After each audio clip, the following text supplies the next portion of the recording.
ಮಹಾರಾಷ್ಟ್ರದ ಮುಂಬೈನ ಘಾಟ್ಕೋಪರ್ನಲ್ಲಿರುವ ಪರೇಖ್ ಆಸ್ಪತ್ರೆ ಬಳಿ ಬೆಂಕಿ ಕಾಣಿಸಿಕೊಂಡಿದೆ. ಸಮೀಪದ ವಿಶ್ವಾಸ್ ಕಟ್ಟಡದಲ್ಲಿರುವ ಜುನೋಸ್ ಪಿಜ್ಜಾ ರೆಸ್ಟೋರೆಂಟ್ನಲ್ಲಿ ಸಂಭವಿಸಿದ್ದ ಬೆಂಕಿಯಿಂದಾಗಿ ಆಸ್ಪತ್ರೆಯ ರೋಗಿಗಳಿಗೆ ಉಸಿರಾಟಕ್ಕೆ ತೊಂದರೆಯಾಗಿದೆ. ಕಾರಣ ಪರೇಖ್ ಆಸ್ಪತ್ರೆಗೆ ದಾಖಲಾದ 22 ರೋಗಿಗಳನ್ನು ಮತ್ತೊಂದು ಆಸ್ಪತ್ರೆಗೆ ದಾಖಲಿಸಲಾಗಿದೆ. 8 ಅಗ್ನಿಶಾಮಕ ವಾಹನಗಳು ಸ್ಥಳಕ್ಕೆ ಧಾವಿಸಿ ಬೆಂಕಿ ನಂದಿಸುವ ಕಾರ್ಯದಲ್ಲಿ ತೊಡಗಿದ್ದಾರೆ.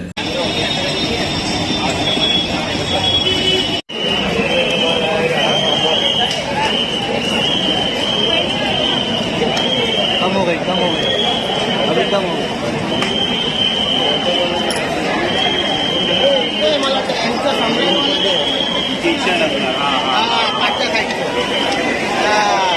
सम्राट वाले का ही है ना. सम्राट वाले का किचन रहेगा. किचन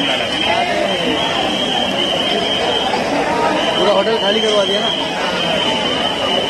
इधर पीछे जा रहे सब पीछे जा रहे. आपको दिखाइए